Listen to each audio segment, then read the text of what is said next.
très heureux d'être à Guebwiller, d'abord parce qu'il y a une élection municipale avec un enjeu local très fort. C'est une ville qui a un potentiel formidable, qui manifestement est mal gérée, est endormie, a besoin d'une nouvelle politique, a besoin d'une nouvelle équipe municipale.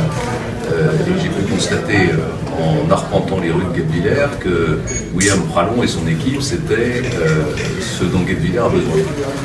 Mais en même temps, c'est une élection nationale aussi. Et c'est une élection qui survient dans un contexte politique qui est désastreux pour le pays, avec une crise économique profonde, avec une crise sociale, morale même, qui est préoccupante pour l'avenir de notre pays, au-delà même des questions partisanes.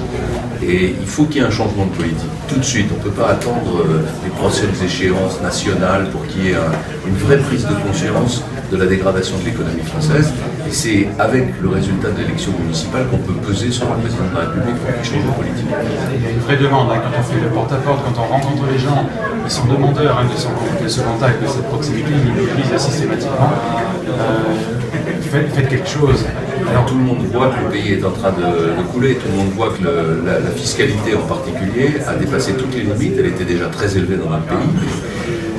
L'augmentation de 50 milliards d'euros d'impôts en 20 mois, c'est une erreur grave qui est en train d'asphyxier complètement l'économie française.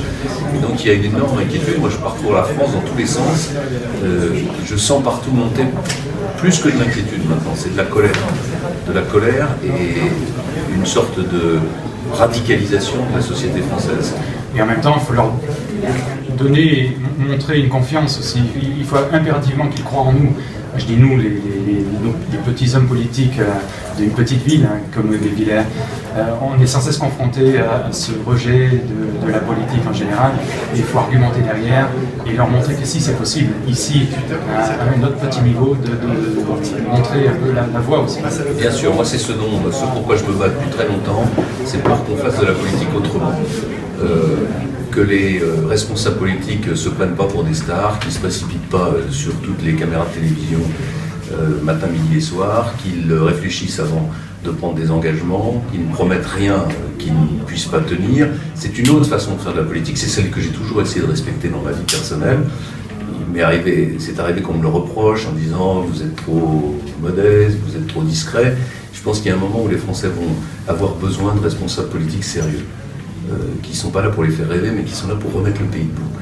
Et je vois dans l'élection municipale, et je le vois ici à Guebwiller, comme dans beaucoup d'autres communes, un engagement citoyen, au-delà même des questions politiques, d'hommes et de femmes sérieux, qui savent ce que c'est que l'entreprise, qui ont envie vraiment de redresser le pays, et je pense que ça c'est très positif. Et bien, si des gens comme vous peuvent montrer la voie et une équipe municipale en place qui fait tout le contraire, c'est magnifique, c'est très bien, et ça remet un peu les choses en place. La meilleure façon de montrer la voie à cette équipe, c'est qu'elle perde des élections pour gagner.